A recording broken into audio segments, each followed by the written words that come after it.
Good morning, degenerates, and welcome to another episode of Boring Crypto IO, the place where I read you the boring crypto news every morning, Monday through Friday, just so you don't have to. My name is Not Important, and I'm your host. Let's get it. FBI searched Kraken co-founder's home in March. People with exchanges are getting in trouble. Binance refers users to Coinmerce as exchange exits the Netherlands. Binance top strategist confirms departure amid reports of U.S. resignations. Binance is in trouble. We shall see what happens. To the market. Let me refresh this. Current market cap sitting at 1.17 trillion, down 3.23% from yesterday. Bitcoin dominance has dropped not significantly, but a little bit, 49.9%. ETH dominance 19.1%, and 20 Gwei will get you an ETH transaction. We pumped yesterday and we dumped yesterday. If you don't think that there is some market manipulation going on, I don't know what to tell you. Bitcoin down 3.37% on the day. ETH right around the same, ETH right around the same at 3.92%. BNB down 3.44. Looking at 3, 5, 7s across the board. Yeah, red day, guys. Red day. Anybody in the green? And I mean like significant green. No, 3, 5s, 7s. That's what I'm seeing. I got an 11. Ooh, Phantom down 11%. Hoo-ah. 10.33 on Ape. Ape is getting smashed. 17.71 on the day. Or the week, excuse me. It's Friday. I'm going to be a mess today, guys. Sorry. Pepe down 11.15. The fact that Pepe is in a top 100 is absolutely insane to me. 8.57 for FXS. Compound 9.21. 8 for Mina. 7 for Woo. Woo. 6.43 for Zilliqa. Red day, guys. On to Bitcoin. We pumped and we dumped. This pattern, in my opinion, is now invalidated. This is Bitcoin on the 8-hour. This is kind of what I'm looking at right now.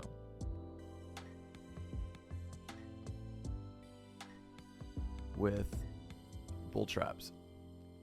Sideways, traditional flag pattern. This is kind of where I was thinking about playing this yesterday or putting this into play yesterday, but we were following that trend line, that upwards trend line of the ascending triangle pretty well. But then after this dump, I mean, here, I'm looking at 29.8 as our bottom of this pattern and 30,008 as the top of this pattern. And all these just being random swings, these wicks and whatnot. This is what I'm going to be watching, or maybe even up to the 30,000 level perfectly, but I don't know with this dip right here with these closed candles. But this is what I'm looking at. Sideways action, sideways action until we either get a breakout that holds, could use moving up, or a downwards breakout and a breakdown. And then who knows how far we'll go. But this is what I'm looking at. Guys, nothing crazy, nothing new. Money flow going out. A large bearish divergence on the 8-hour. That, I mean, we could say pretty much played out down here. But this is it. This is all I'm seeing. And again, it's nothing crazy, but on the shorter time frames, this 8-hour, this is what I'm looking at. Let's look at the daily, see if we see anything new. No, it's exactly what I just drew. Same thing. This is what I'm looking at. Which technically is still kind of a bullish pattern. We shall see what it does though. But this could be a perfect bull flag. But the reality, guys, is the price action to me, and again, this isn't financial advice. I'm not a financial advisor. I'm not even a good trader. Don't pay attention to me. But what I see, the price action is so weird. These are super volatile wicks and swing highs and swing lows, to where I don't trust any of this price action right now. And I know it sounds weird, and I hate to be the guy that says it might go up, might go down per usual, but these giant wicks, I don't like. I don't like it. It looks very manipulated right now and very inconsistent. So it's just something, like I said, to keep your eye on. But if this were to play out, this is a potential big bull flag. On the daily, I would pull probably from this breakout, because the bull flag is going to be a continuation pattern, right? So let's say we pull from that breakout. Let's say if we do break out, we are looking at a max of potentially 35K. You usually get about 75% of these. So let's say we measure from here to here. I'd say right about there would be about 75%. So if we do get a real breakout, and now mind you, this is a daily candle, so this isn't going to go straight up. This could potentially work out over several days or even a week or two. If we do get a break to the upside, and this flag is what is in play now, you're looking at potentially a 10, 10.5, maybe 11% run. But again, this is all hopium, guys. Again, like I said, I don't like the look of this price action. It doesn't look natural to me. But this is what I'm looking at. Now, mind you, flags can break to the downside as well. And if this is the measured move, we're looking at potentially touching, let's call it, let's open this up a bit, all my damn lines. We'll call it 27, somewhere between 26.5 and 27. But even if you got 75% of that, let's call it that 27.310. Somewhere around there is what I'd be looking for if we get a significant break to the downside, especially because it's a low volume node right here. But that's it. That's all I see on Bitcoin, guys. Price action has been odd. I'm sure you can go find a better trader than me to find some more information, but this isn't the place to get it. I just show you what I see, and sometimes it's not the best. But outside of that, I hope it helps. All right, on to the news. Get you guys out of here and on with your weekend. FBI searched Kraken co-founder's home in March. Electronic devices were seized from former Kraken CEO Jesse Powell's Los Angeles home in connection with a non-crypto related investigation into alleged hacking and cyber stalking. Ooh, sounds creepy. The United States Federal Bureau of Investigation, the FBI. Does anybody trust the FBI anymore? I don't even know. They have had their name dragged through the mud over the last couple of years, and it's almost like a joke. Anyways, the FBI reportedly searched the home of Kraken co-founder Jesse Powell in March as part of an investigation into claims he hacked and cyberstalked a non-profit arts group. It is claimed that Powell interfered with computer accounts by blocking access to emails and other messages from contributors of the Verge Center for the Arts. The nonprofit Powell funded, according to a July 6 report from the New York Times, citing 3 people with knowledge on the matter. The trio informed the New York Times that the FBI and the U.S. Attorney's Office for the Northern District of California have been investigating Powell since at least September of 2022. Electronic devices reportedly seized from Powell's home in Brentwood, Los Angeles as part of the search. However, it's understood that prosecutors have not accused Powell of any crimes. We've taken a bunch of his shit, but we're not charging him with anything yet unless we find something. Isn't that how the SEC works? We're going to charge you with shit, and if you can't defend yourself, then the charges stick, hopefully. Powell's lawyer, Brandon Fox, said the investigation mostly focused on allegations made by the nonprofit and not anything to do with Powell's involvement in the cryptocurrency arena. This was reportedly also confirmed by a Kraken spokesperson. Fox also said that Powell did nothing wrong. Of course, it's his attorney. Why would he say he did something wrong? Cointelegraph reached out to Jesse Powell to comment, but did not receive an immediate response. per usual. Powell reportedly founded I'm from Sacramento. Weird. Sacramento-based arts group in 2007. However, his LinkedIn states that he worked as a founder and board member since April of 2010. Kraken remains the second largest United States-based cryptocurrency exchange behind Coinbase, according to CoinMarketCap. Kraken was hit with enforcement actions by the U.S. Securities and Exchange Commission in February for failing to register the offer and sale of their staking service program. The firm reached a settlement with the securities regulator, paying a lofty $30 million fine. Whoop, whoop, whoop. SEC is just a money-grabbing hog.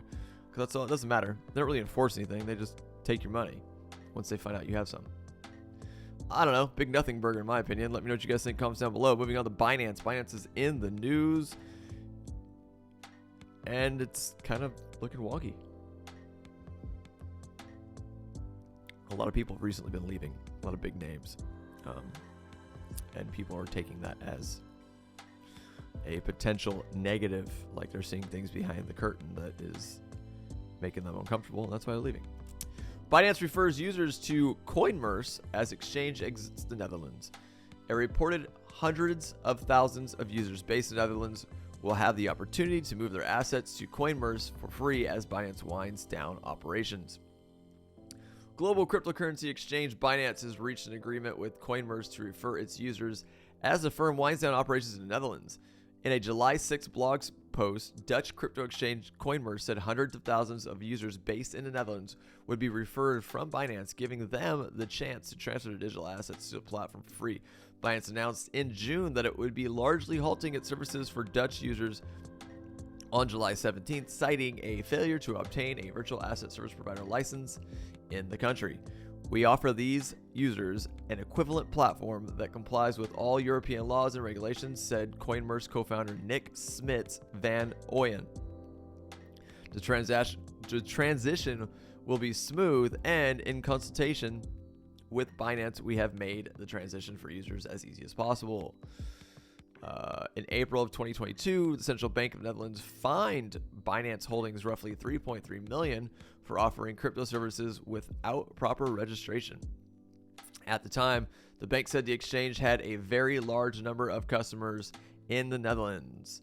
While the major crypto exchange continues to expand its operations to other countries, including Kazakhstan, authorities in certain jurisdictions have been cracking down on Binance. In the United States, the global exchange has been named in lawsuits. We all know this from Securities Exchange, blah, blah, blah. And the CFTC, Binance's French arm, is also reportedly under investigation. God, these are just nothing burgers, guys. I'm sorry. And last but not least, Binance's top strategist confirms departure amid reports of U.S. resignations. Patrick Hillman confirmed in a tweet that he would be departing the company on good terms after a 2-year stint. The departure comes during a trying time for Binance. Binance Chief Strategy Officer Patrick Hillman has confirmed he is leaving the crypto exchange amid reports that other top compliance executives in the United States have handed in their resignations. This is what I was talking about. On July 6th, Hillman tweeted, "I'm leaving Binance, but I'm doing so on good terms. I've been here for 2 years and it's simply time for me to move on to the next challenge," said Hillman, adding that he is now expecting his second child, so the time is right for him or for me to step aside. The tweet follows a report from Fortune suggesting several Binance executives, including Hillman, left the exchange over CEO CZ's response to the U.S. Justice Department investigation, citing an internal source. General Counsel Han Ng and Senior Vice President for Compliance Steve Christie are also reported to have left the exchange. In response to reports, CZ tweeted, "It was FUD," claiming the reason for the executive departures are dreamed up and completely wrong. There's CZ defending. A separate report from Bloomberg, also citing a source, stated that Binance's head of legal for APAC and MENA, Eleanor Hughes, will become the new general counsel, replacing NG, while Noah Perlam, who joined as chief compliance officer in February, will remain at the company. Binance pointed to Zhao's tweet when asked to comment on the matter. The DOJ is reported investigating Binance for allowing Russians to use their exchange in violation of U.S. sanctions, which is still fucking stupid. In June, the Securities and Exchange Commission sued Binance for allegedly offering unregistered securities and misusing customer funds, among other charges. The Commodities Futures Trading Commission also sued Binance in March for allegedly failing to properly register with the regulator. Guys, I don't know. I mean, everybody wants to point to the negative if people are leaving a company and say that the company is going under and that's why these people are leaving. Dude, I don't know. I'm not that smart. I'm just a guy who reads news. Reads the news headlines, I guess. I guess let me know what you think. Comments down below. I gotta be honest, man. I don't think Binance is going anywhere. I don't think it's in trouble. I think it'll be fine. I think there's a lot of, let's be real. I think there's a lot of bullshit going on the front end when it comes to regulators and governments, entities attacking crypto exchanges. So if they're spinning a web of FUD, it would make sense to me. But again, I have no idea. There wasn't a lot of information in any of these articles today, guys. I'm sorry, but this is what's out there. Yeah, per usual, let me know what you think. Comments down below. Let's look at Bitcoin one last time before we get out of here. I mean, at least we're moving up, but we bounce off that bottom trend line if we're going straight across, sideways action, I should say.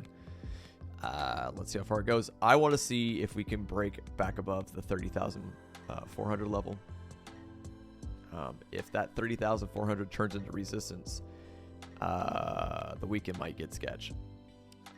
Outside of that, with that being said, we are going into a weekend, and weekends can get weird. So prepare yourself. Stop losses in place. Be smart. Don't get crazy with the trading. That's my own personal advice. But who the hell am I? Outside of that, that's all I got for you guys today.